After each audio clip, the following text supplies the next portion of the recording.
Hey, welcome in everybody to this week's episode of the Flagship Podcast. I'm Chip Brown of Horns247, joined as always by Eric Henry of Horns247. Of course, Eric Henry. I'm not going to just call him Henry because, I call him E. Henry, is, of course, an adopted member of the Florida Chamber of Commerce and a proud Tampa Catholic graduate. Eric, how you doing? Chip Brown, I am doing well. First off, you wouldn't be the first person to call me Henry. You know, it's the kind of the curse of having three first names. I will not reveal my middle name on this show. Those who know. Those who don't, you'll just live in mystery. However, it's the curse of having three middle names. So the amount of times I've read emails or texts or whatever that read Henry, and I'm like, if you just read the name in succession, you'll get the first name right. But I am doing well, sir. And the reason I'm doing well is because we are 10 days away from kickoff? Come on, man. Can you believe we've made it almost 200 and I believe by the time by the time August 30th rolls around, it'll be 246 days if memory serves me correct. Since the last time the Texas Longhorns took the football field. So I'm fired up, sir, ready to go. All right. Well, then let's get into it. Lots has transpired since our last conversation. We had another scrimmage. We've talked to Steve Sarkisian a couple times. We've talked to Arch Manning, Anthony Hill, Jelani McDonald, all kinds of fun. So let's get into it, Eric. I guess you want to start with the scrimmage, the second scrimmage, or Arch Manning? No, I think we got to start with Arch Manning, then roll to the second scrimmage. Yeah, everybody wants to talk about Arch Manning, which has been interesting because by his own admission, he said he got off to a slow start in training camp. A lot of fans were like, how's Arch doing? What's going on with Arch? We haven't heard much about Arch. Well, by his own admission, got off to a bit of a slow start. There was that tip ball interception in the first scrimmage. There were pre-snap penalties. But Michael Taft said Arch Manning has gotten better as camp has gone on. In fact, said yesterday that he was whipping our butt, meaning the defense's butt, as Arch was slinging it all over the place. What did you make of Arch Manning's assessment of where things are so far? Chip, I'm not going to lie to you. I have Arch fatigue, right? And it's probably a bad thing to say that because the season hasn't started yet. The reason I lead with that, and I'm not saying, to be clear for the audience, when I say Arch fatigue, this is not related to him. Okay, I'm just saying all of the conversation is around Arch Manning, and this perspective is what I want the great Chip Brown's POV on. Okay, there are so many facets to this team that I think can be great outside of Arch Manning that I think aren't getting enough attention, and I guess I've honed in on those things, Chip, because, and listen, you've been around the Vince Youngs, the Colt McCoys, even beyond that, right? Chris Sims, Major Applewhites, etc. I just feel like, with a first-time, full-time starting quarterback, there are going to be growing pains. I don't care if it's Arch Manning. I don't care who it is, right? I just seem, Chip, I don't know if it's just me, I'm just like, listen, the first 4 games of the season are going to be an opportunity for Arch Manning to kind of grow and build on the 2 games experience he had last year. There are going to be ups, there are going to be downs. You hope certainly against San Jose State, Sam Houston, and UTEP, no disrespect to those programs, that they're going to be more ups, right?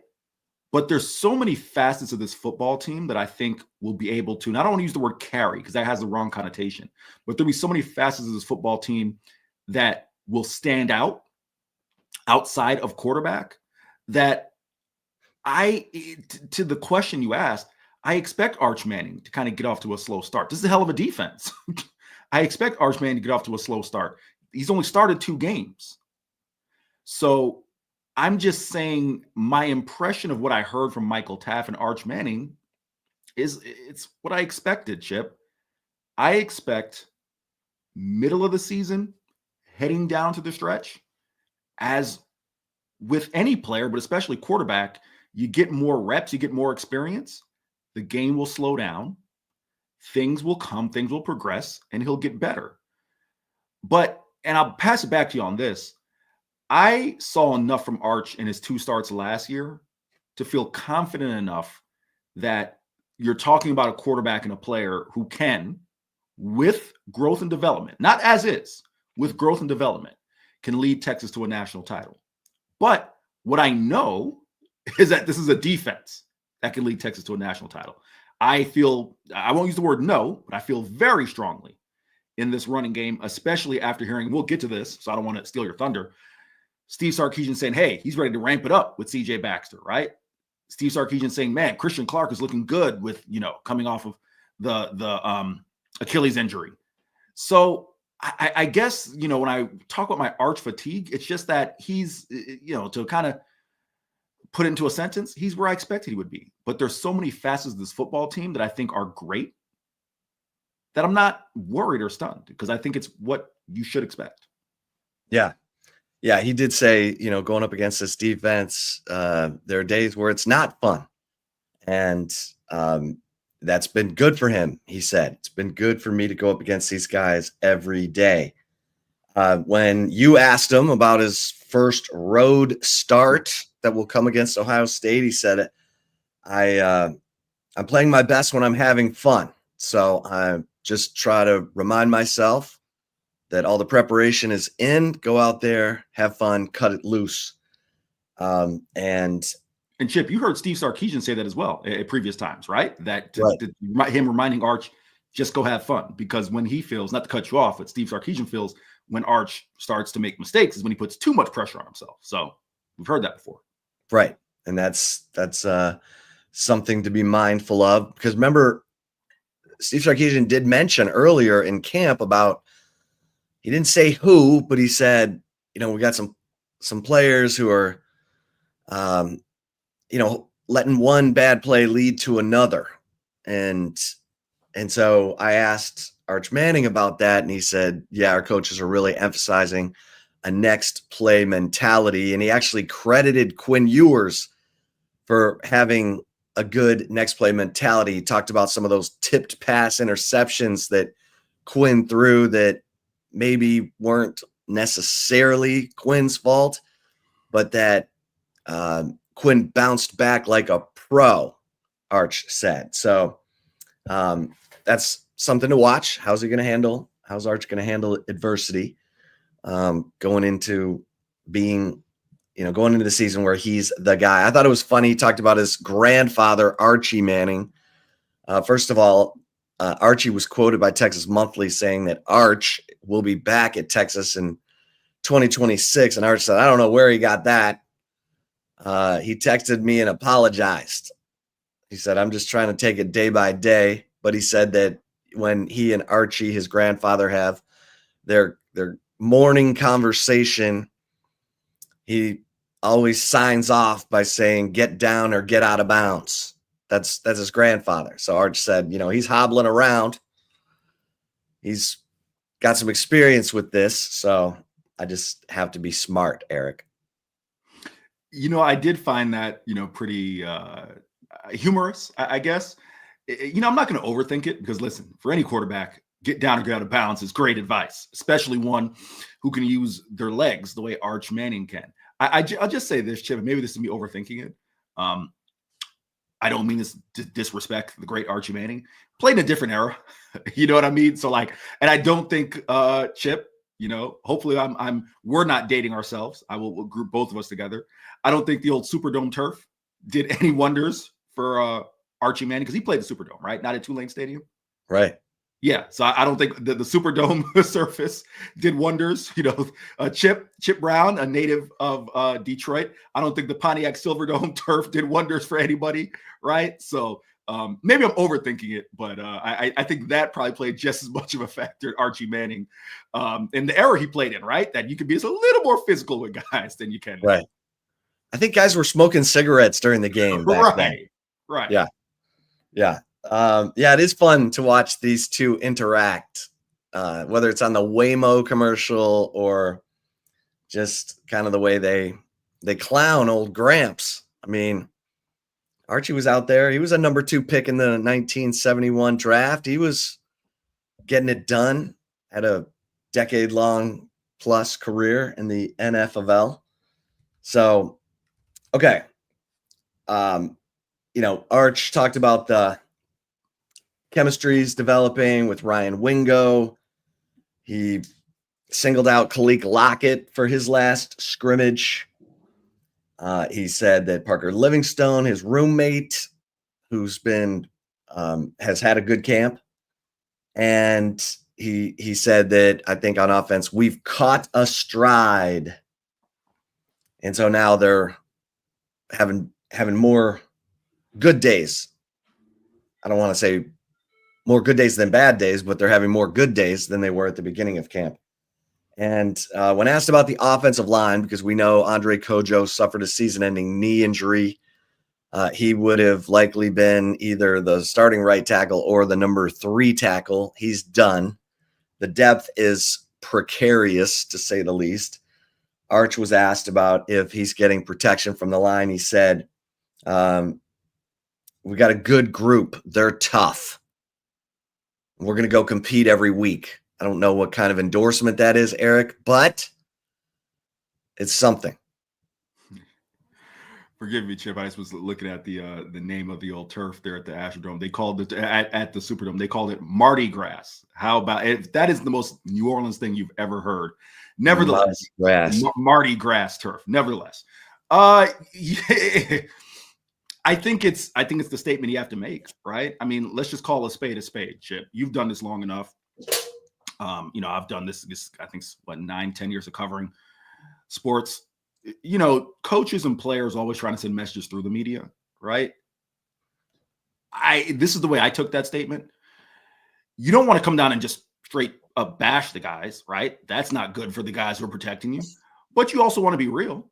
And you don't want to say, hey, everything is, roses and sunshine. You want to give them that mid-ground, give them a little room to say, hey, they're tough, but we're going out there to compete. You want to give them a little something to keep the fire under their butt, right? Unless, if, and I don't know how you feel, because you've obviously covered Steve all 4 years, not 5 years. I guess this is the 3rd year I've covered Steve Sarkisian. I think is a master of selectively choosing who he wants to endorse versus who he wants to light a fire under.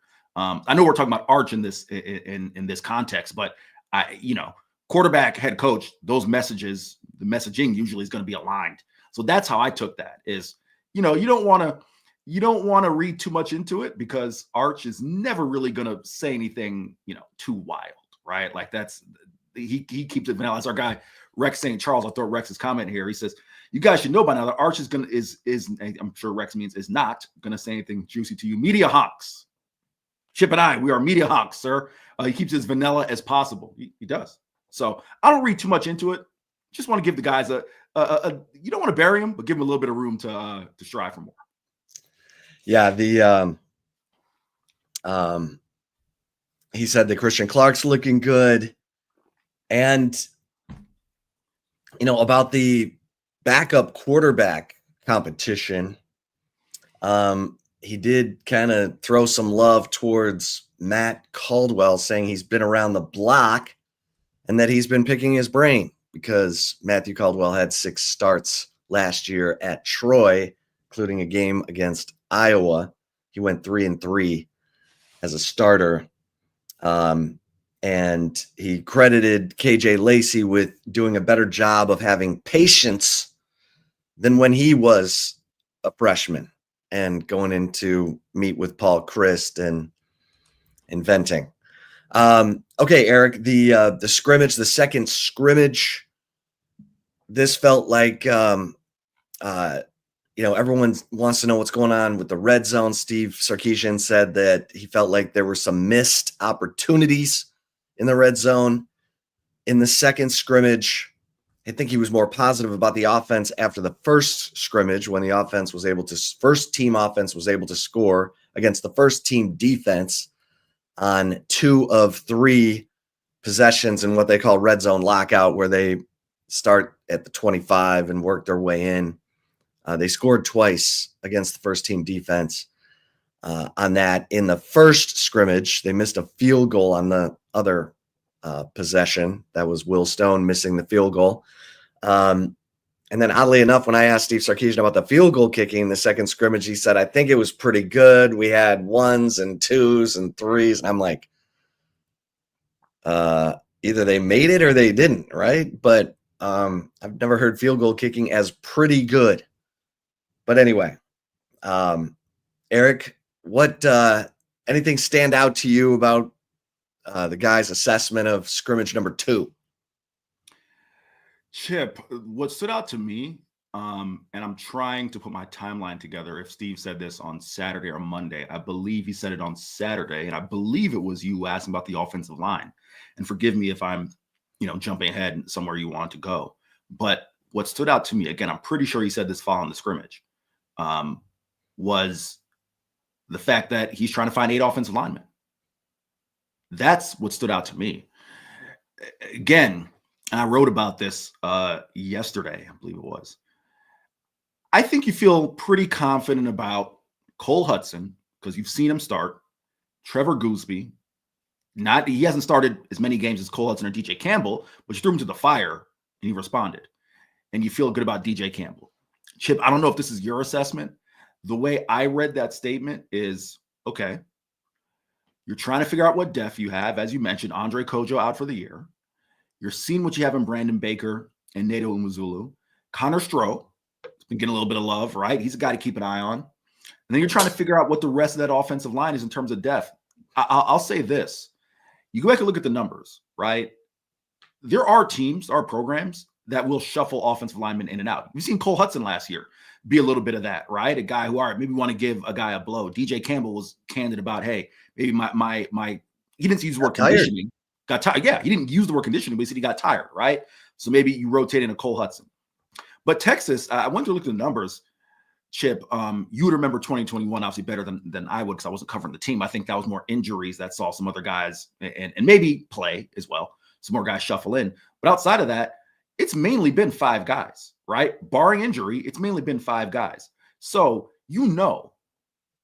if Texas has their 5 guys, that's what you're rolling with. But you got to knock on wood in case of injury. In the event something happens, I think that's the thing to keep an eye on. So that continues to stand out to me, Chip, because I can't, and I'll pass it back to you on this. Maybe this is me being a natural optimist. I hope for Texas fans' sake, for Steve Sarkisian's sake, he's not still trying to find 5 up front to start because then you got a much bigger issue. Yeah, with 10 days to go. I think, he said his number one concern is the depth on the offensive line. We can read into that, but I think he's right. I did a ranking of the depth at each position, and offensive line was the least depth. Quarterback was second, because if something happens to Arch Manning, who knows where things are. But I think when you look at the fact that other positions on offense are getting talked up, they like the depth at tight end. They could have multiple 12 personnel packages. DeAndre Moore, Ryan Wingo, Parker Livingstone, Emmett Mosley, the 1, 2, 3, 4, 5th, and maybe Khalil Lockett now starting to emerge. And we know Khalil Lockett is a physical specimen. He's got like size 10.5-inch hands, 41-inch vertical. The guy is explosive and a crazy wingspan. So that's good news to hear that your physical freak is starting to come on. And so I think that was definitely a takeaway from the second scrimmage. And Trevor Gooseby, they pulled out of that scrimmage, and as well as Quintravian Wisner and Jelani McDonald. You hear those 3 names and you're like, well, hell, Mrs. Lincoln, other than that, how's the play? But Steve Sarkisian said the injuries were not serious. So keep an eye on that as we go forward. Eric, sounds like the competition. Let's talk about training camp and who it's been good for. some of the names that are starting to get mentioned by Steve Sarkisian, their teammates. Cade Phillips at corner. I keep hearing it's going to be hard to keep this guy off the field. He's got a seriousness to his approach. That was also how he described Xavier Filsami, another young guy at safety who's making moves. He mentioned Santana Wilson had an interception of Trey Owens. Did you find it interesting that he mentioned that it was Trey Owens who threw the interception? That's not usually something Steve Sarkisian volunteers, Eric. It's funny you mentioned that because my brain did wonder, okay, was that one of those things I talk about where Steve was trying to send a message? Chip, I'm 50-50 because you've been around, Steve enough. When he's trying to recall these things off the top of his head, right? He's pretty candid about, hey, I'm trying to recall this, so on and so forth. And even came back Monday and cleaned up some things, i.e. the blocked field goal, right? He said it was Alex January initially. I think he said it was Hero Canoe, right? With the cleanup. Right. So I'm torn between if that was specific or excuse me, let's try this again. I'm torn if that was intentional towards Trey Owens or if that was just, hey, I just remember the play. Either way, I think we're at a place where, and I know we'll talk about QB2 a little bit. So again, I don't want to jump ahead, but Steve has not been shy about saying he's looking for consistency, right? So I think that is definitely going to be the name of the game for Trey Owens. Yeah, he's definitely looking for consistency. And Trey Owens strikes me as one of these gamer types. Yeah. Maybe he gets bored with practice or something, but in a game, the guy comes to life, and that's difficult for a coach. Well, maybe it's not difficult for Steve Sarkisian to evaluate because he's been evaluating quarterbacks for years and years and years. But that's definitely a storyline to watch as we head into game week next week. And I'm trying to remember, Eric, we didn't really get a depth chart last year until game day, right? Chip, I will not give away my strategy for this year, but you are correct. Let's just say I remember how we got a depth chart. Now I will tell you that off air. But to answer your question, no, we did not. Yeah. That's fine. That's good. Keeps things interesting, as we like to say. Eric, any other players that jumped out at you that got mentioned as training camp being good for them? Yeah, I mean, listen, we've talked about CJ Baxter a ton, and I referenced that. And I think, and I know it's low-hanging fruit, but if CJ is a guy who, Chip, you confidently feel that you can get 8 to 12 carries out of in the early part of the year as he progresses, again, I will echo Steve Sarkisian's sentiments. I think it's phenomenal. And I think that's a credit to CJ Baxter's recovery. I think that's a credit to modern medicine. The fact that this is a guy you think, hey, can spell Contravion Wisner. The reason I say that, and the reason I'm choosing CJ, when you ask me, is this. It's not that there's a shortage of running backs, right? Whether it's Jarrett Gibson or Christian Clark, they're going to be guys who can take some of the load off. But and I don't know if you agree with this, I still think CJ Baxter has the highest ceiling of the group, quite frankly. And that's no shade on Trey. B, we saw Contravion Wisner after Texas A&M, right? And he's like, yeah, I could take more carries. All right, well, that's easy to say when the adrenaline's still running in the aftermath of beating Texas A&M on the road, right? And you just, sang Texas fight and all that. Try that for, 4 or 5 weeks in the SEC. I think Trey will be saying, hey, can I get a little bit of a share? So that's why I think that's important. That's why I reference CJ Baxter. Chip. Yeah, and CJ Baxter, that was a significant development over the weekend. Steve Sarkisian saying, I've changed my tune. I was going to go, be overly cautious with CJ Baxter, and now we're going to speed things up. And he said he told CJ Baxter that, and CJ Baxter said, I'm good with that. So no more precautionary. Sounds like full systems go for CJ Baxter, which, as you mentioned, Eric, is outstanding. He had the torn LCL, the torn PCL. He's come back, very difficult recovery, and he's come back. So I want to see Christian Clark because, Tashard Choice told me at the Sugar Bowl 2 years ago, this guy has traits of Bijan Robinson from the jump cutting and the spin and the contact balance and the make you miss factor. He probably has the highest make you miss factor of any of the Texas running backs. I want to see that in action, what that looks like, because Quintravian Wisner said, I've got to make more guys miss this year. And he feels like he can. Probably was so focused on hanging on to the football last year that he was a little rudimentary in his approach. But with the increased confidence, maybe we get a little more wiggle from Quintravian Wisner. It just sounds like, Eric, one of the guys who is getting mentioned a lot is Ty Anthony Smith, yes, the linebacker who, Leonga Lafau said he's pushing every day. Lafau said he was thankful for Ty Anthony Smith because he's pushing so hard. I mean, I've heard rumblings that Ty Anthony is pushing Leonga Lafau for the starting job. Now, I don't know that that's going to change because I think Anthony Hill and Leonga Lafau have such a strong bond that you're not going to mess with that right now. But that's really encouraging news for Texas fans because Ty Anthony Smith, we know, came in at 197 out of Jasper. He's now 220. He brings a little extra pop because he's not the biggest guy, but that makes for bigger collisions, bigger hits. We love big hits.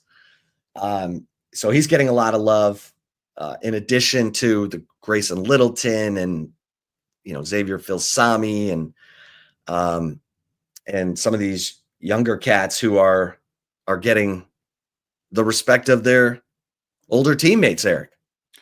Chip, this is probably me, being a sucker for a smaller linebacker, someone who was an undersized linebacker and grew up in Tampa watching a guy named Derek Brooks, right? Who played in a completely different era, below 230 pounds. I'm really intrigued by Ty Anthony Smith. I think of, and maybe this is a bad comparison because Ty Anthony Smith is probably bigger than this guy, but I think of like a Darius Leonard, right? For a more recent example. You don't have to be 235, 240 pounds to play linebacker anymore. Yeah, listen, if you can be a Harold Perkins or a Anthony Hill, a specimen of those, that size, great, right? But even CJ Allen over at Georgia, I guess CJ Allen is listed at 230. Maybe it's a bad example. But my point is, I like what he brings, right? That guy who, let's call Ty Anthony Smith, I think he's probably listed at 6'2". Let's call him 6'1", 215, right?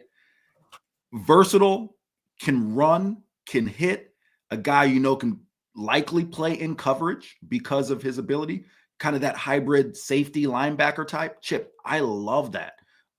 Especially, listen, let's not get ahead of ourselves. We're talking about the 2025 Texas Longhorns. But I'm just going to throw this out at you, throw this out for our audience. How you feel about a combo of Bo Barnes at the quote-unquote mic and Ty Anthony Smith? I think that's something that's really tantalizing. So again, we're talking about the 2025 team. We're not quite there yet with those guys, but super intrigued by the skills, the development, the package of Ty Anthony Smith. Yeah. I had one source say he's been an MVP of this camp. So that's resounding praise. And it sounds like, you've had a little bit of, some guys have missed some time here and there at different positions, defensive line, receiver, tight end. But it still sounds like the depth at those positions is pretty good. I don't even think about the interior defensive line as a question mark anymore, Eric, with the way that Pete Kwiatkowski, the way that Anthony Hill, others have talked about the 5 defensive tackle transfers in addition to Alex January. So that's a huge development, obviously, in this training camp as well. How concerned are you about the field goal kicking, Eric? I, like you, was trying to figure out what I made of that statement by Steve Sarkisian about the 1s, 2s, 3s. The way I interpret it, and I could be wrong, was that I don't think you would do it this way. But the way I interpret it is that he was mixing in some of the players, the ones, the twos, and the threes on field goal unit. So, he wasn't necessarily trying to make a wholesale assessment of the whole operation because it wasn't necessarily your first team guys. That's what I made of that statement. But in terms of the actual kicking, specifically, this is where I'm at. I saw,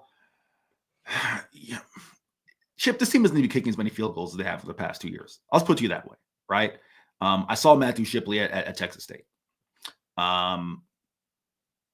I believe Jeff Banks when he says that he thinks he has the traits of someone who can kick at the SEC. But I said this on a previous show. It's one thing to have the traits. It's another thing to do it when, the proverbial bullets are live, right? Do it at Ohio State. Do it in the SEC. I love Bobcat Stadium and I love South Alabama, right? But it ain't going to the swamp and it ain't going to Georgia, right? I'm going to take a wait and see approach.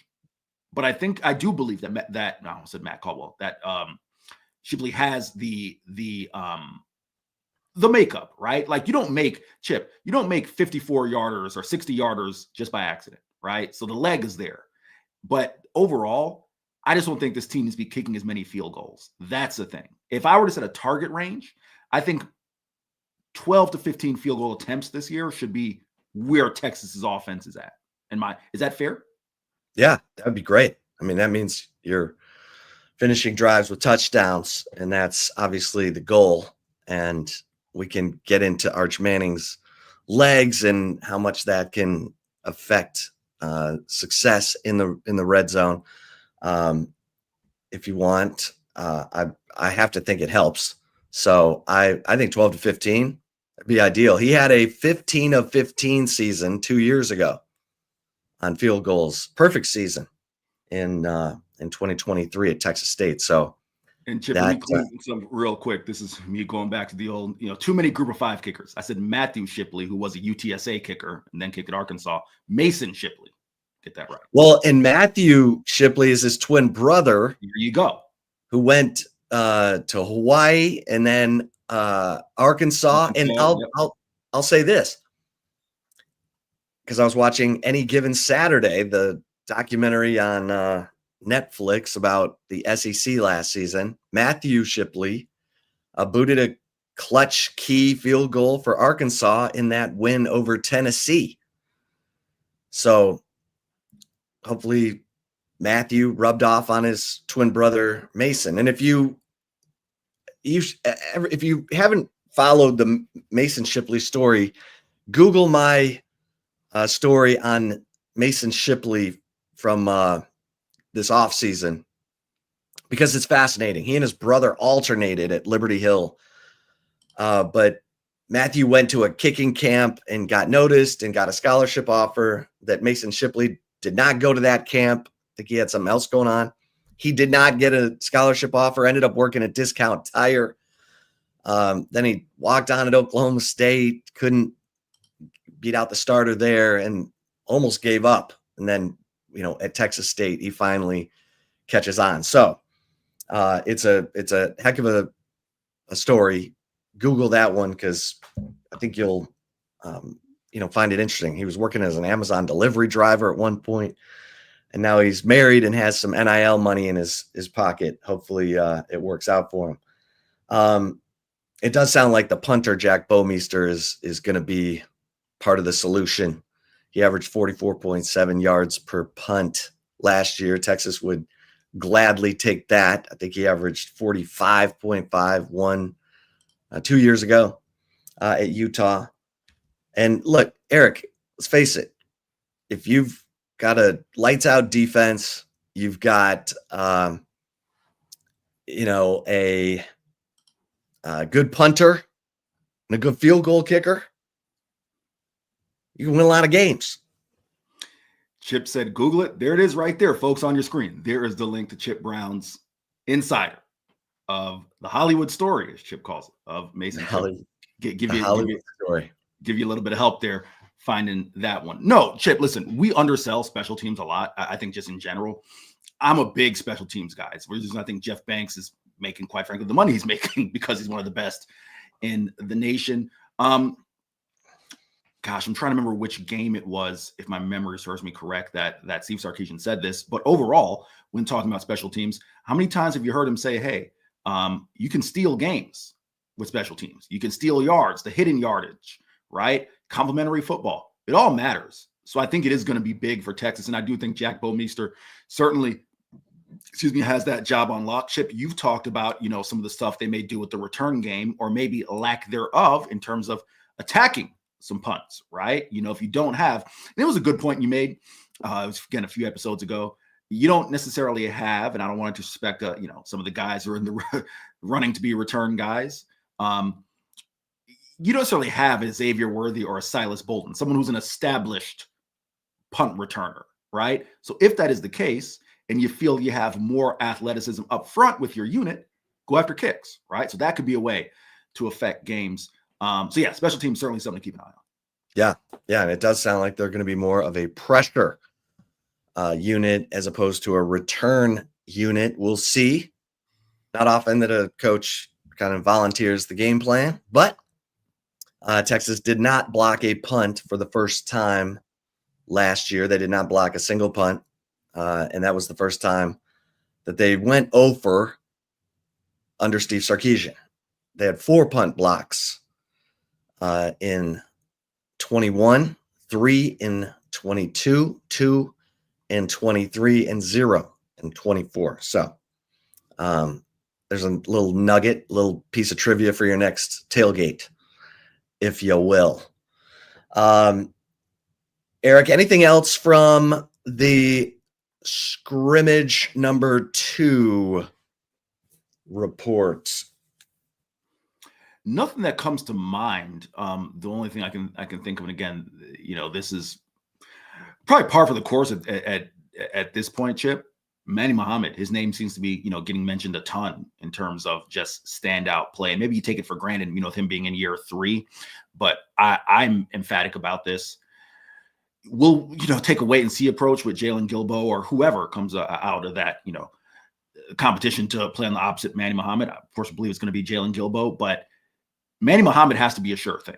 Does he have to be Jahdae Barron? No, but he needs to take the next step in his development, and seemingly he has, because we keep getting good reports out of him every scrimmage and seemingly even practices as well. Yeah, and Steve Sarkisian said he challenged him on a couple things in that second scrimmage, and he was pleased with the way that Manny Muhammad responded. And I agree. I mean, Malik Muhammad, and I think they're responding to Steve Sarkisian's mandate that they play the ball in the air more, as opposed to just playing the receiver defensively. Have excellent coverage, but put yourself in position to make a play on the ball and possibly help make up for the 10 interceptions that just walked out the door with Jahdae Barron and Andrew Makuba. Makuba, who had a pick 6 for the Eagles against Dylan Gabriel and the Browns over the weekend. Shout out to Andrew Makuba and Quinn Ewers, by the way. I think at one point was 5 of 8 passing with 2 touchdowns for the Dolphins against my Lions. So shout out to Quinn Ewers for his performance. Some of the other guys who got mentioned from Steve Sarkisian, for guys who've made progress this camp and could, have worked themselves into a position to contribute: Connor Stroh, Spencer Shannon at tight end, Jordan Washington at tight end, Parker Livingstone at receiver, Ty Anthony Smith at linebacker, Alex January on the defensive line, Wardell Mack, Kobe Black, Xavier Filsami, Jordan Johnson Rubel, and of course we've mentioned guys like Grayson Littleton and, Jelani McDonald is more of a, even though he hasn't been a regular starter, he's, I think, ready for a big time breakout, could even have a decision to make at the end of the season, at the end of his junior season. Eric, anyone you're particularly excited about coming out of this camp? I'm going to stick with a name that I've been high on even before camp. That's Jack Endries. When we heard Steve Sarkisian talk about, hey, he's only been with us a few practices, and he's kind of hanging back a little bit because he wants to do it right. He's a cerebral guy. Chip, we know this guy can play, right? I mean, we're not. I've had, a couple people when I've done, radio hits ask, oh, is this another Amari Niblack situation where, maybe someone comes in and isn't going to play? I don't see that being the case, right? I feel like, listen, Amari Niblack played at Alabama. Jack Injuries was a real standout over in the West Coast, right, at Cal. He's going to play. I cannot wait to see what he brings to this offense. So he's someone that I'm really excited about offensively. And quickly on defense, the way Kenny Baker spoke about Cole Brevard and Murad Watson, you talked about the interior defensive line not even being a question mark anymore, and I'm sold, right? Maybe that's because KB if you ever talk with Kenny Baker, he'll sell you, right? He can get you fired about a lot of things. So maybe I'm just fired up about that. But I think those two guys in particular are going to make plays. And I'm really excited about the idea, Chip, that this defensive line could be like a hockey shift, right? Like, we run two in, we run two out. We run different guys in, and the depth of the unit could be really special. So those would be two things, one on offense, one on defense. Yeah. Yeah, I'm really excited about Jelani McDonald. I think he's got all the tools. He can play. I mean, he played corner at Waco Connolly. He can play nickel, corner, safety, dime linebacker. He could probably play corner if you had to have him out there at 6'2", 200 pounds. I'll just never forget what Gary Patterson told me. He said, look, keep an eye on Jelani McDonald. His dad, LaMarcus, was an all-conference linebacker for me, and that guy loved football. And he said, I don't think the apple's fallen far from the tree. So very excited for Jelani McDonald. And then on offense, I am intrigued by Christian Clark. I want to see what he brings, following the Achilles repair. And Steve Sarkisian has said it a couple times. Science, medicine, it's amazing to think that a guy who tore his Achilles was running like this 7 months later. So, excited about that. Biggest concern, Eric? Depth on the offensive line or something else? Chip, it has to be. I mean, I've talked about QB2 a ton, right? I know, we'll talk about it, but it all starts up front. You talked about Archie Manning telling his grandson, get out of bounds or get down. Well, quite frankly, Archie Manning, another reason why I don't think that the comparison is apples to apples. From what I have been told, Archie Manning spent a lot of his career running for his life. Okay.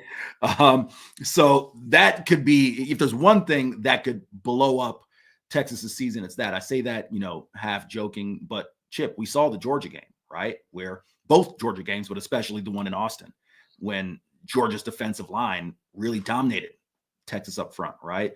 We've seen, even go back to 2023, when the old, what was the line? The Joker front. How many times did we hear that, right? It threw off the offensive line, and Quinn Ewers was running for his life, or, getting pressured quicker than he needs to be.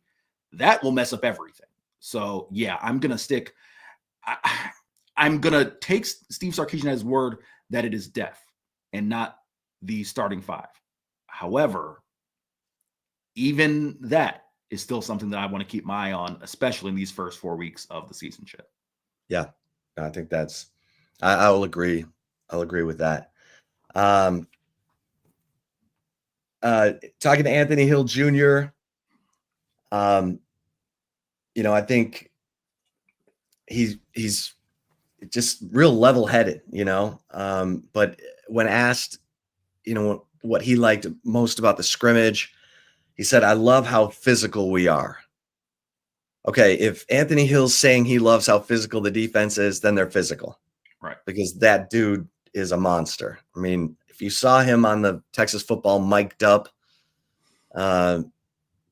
which don't forget about the Longhorn Network app, Tough All Day, their little mini series from training camp is worth a watch.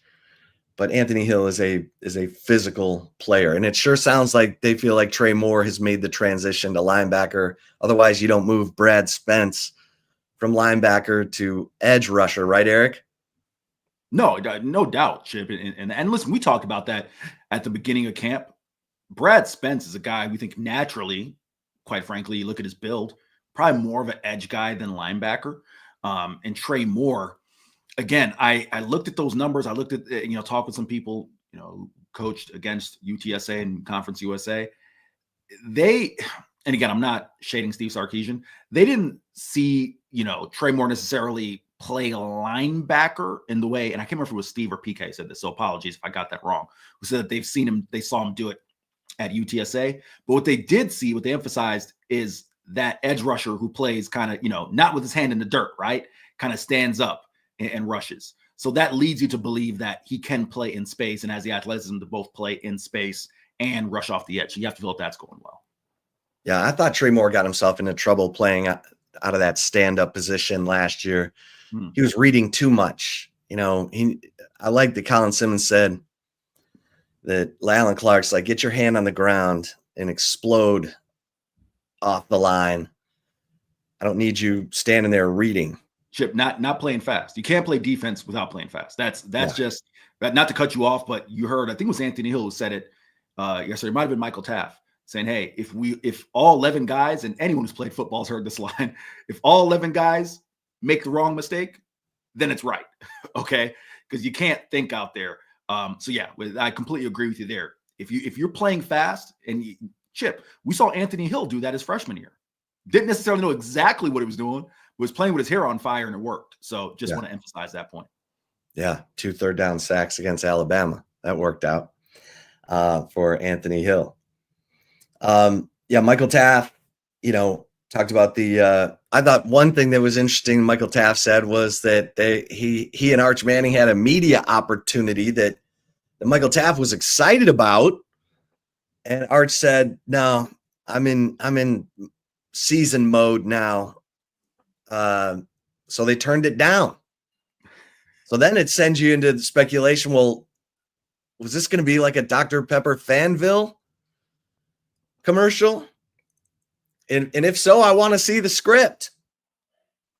Chip, I believe, okay, if I may take a slight detour, Michael Taft should be in the Homeboy Hall of Fame. All right. Because and I shouldn't say you guys, because I wasn't on the beat then, talk about how Michael Taft took Arch Manning to the right spots, to get him sold on Texas. Arch, you got to return the favor for your boy. All right. No disrespect to Michael Taft, who's an All-American. They're probably not reaching out to Michael Taft for that media opportunity. They're reaching out to Arch, and his boy gets to come with him, right?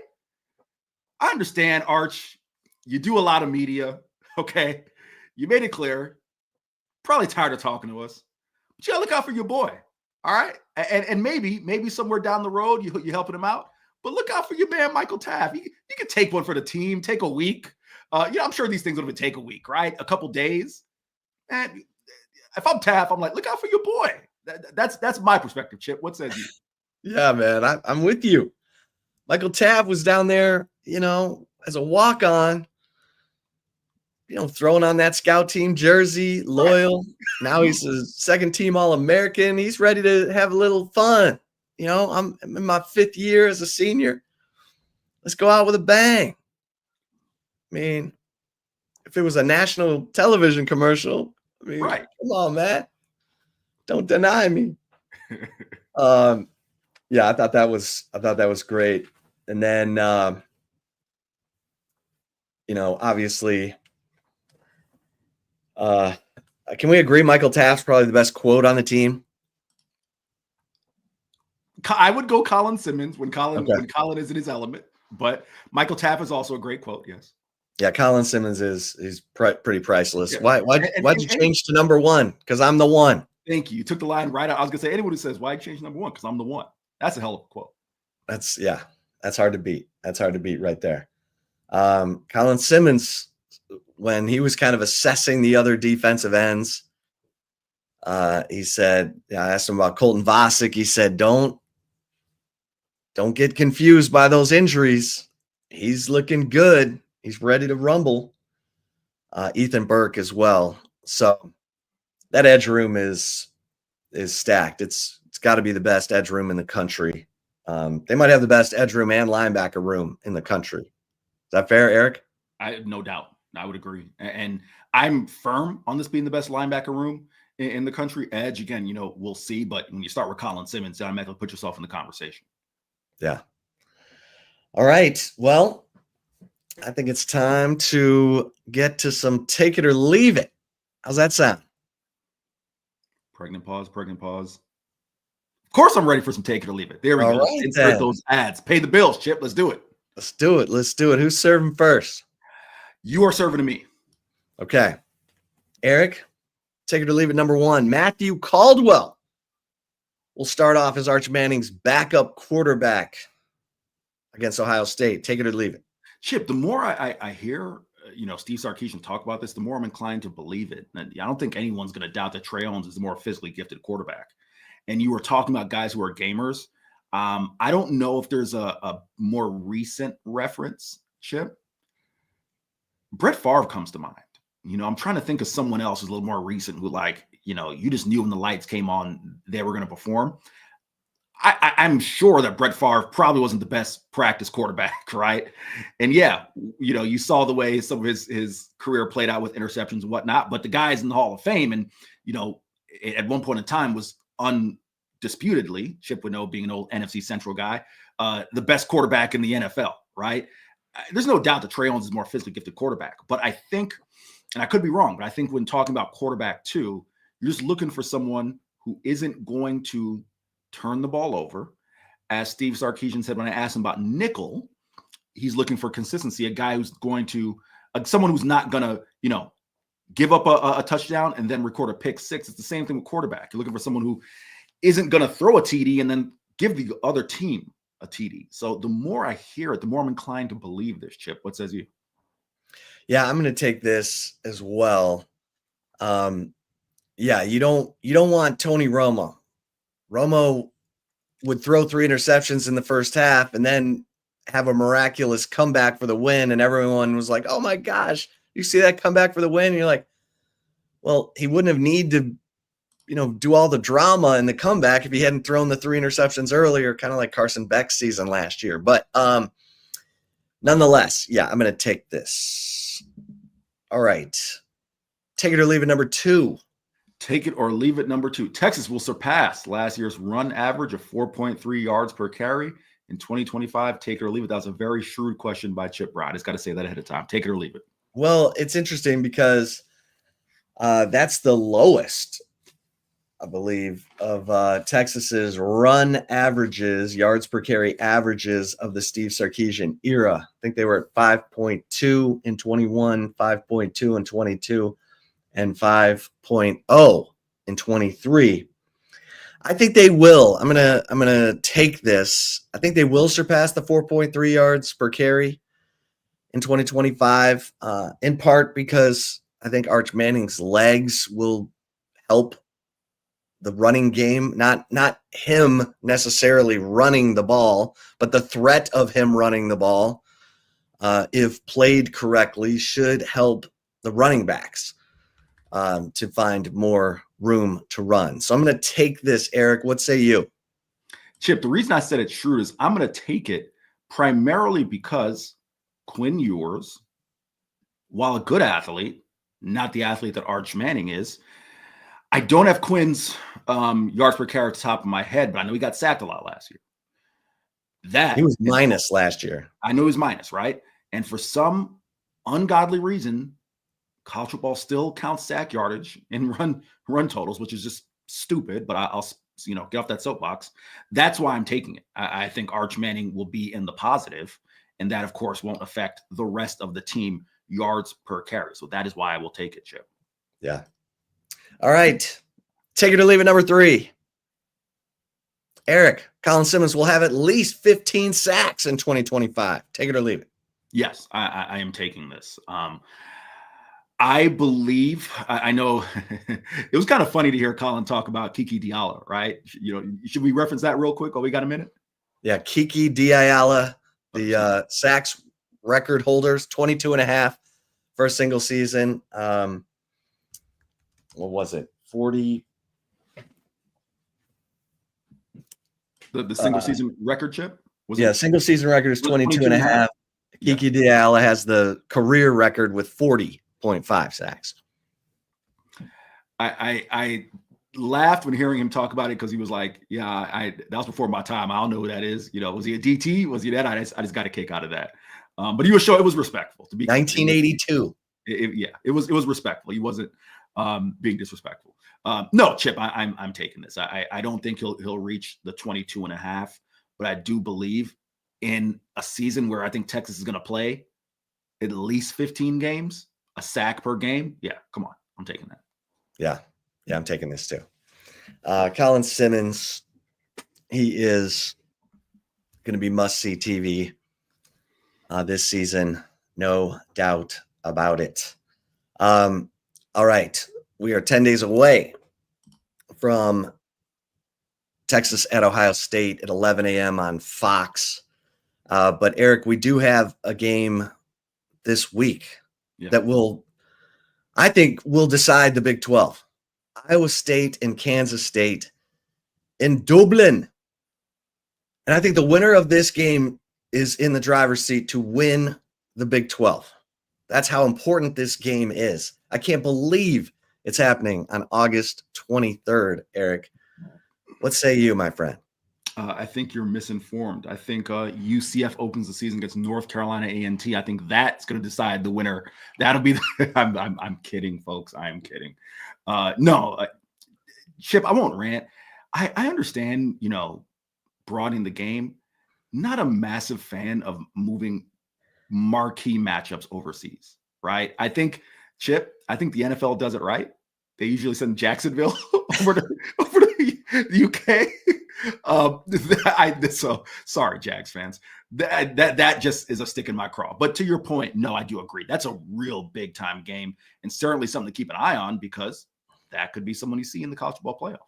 Yeah, and I think it kicks off nice and early on Saturday with the time difference. So everybody enjoy that. Everybody also head over to horns247.com and jump in on this 50% off annual membership because it is time's running out.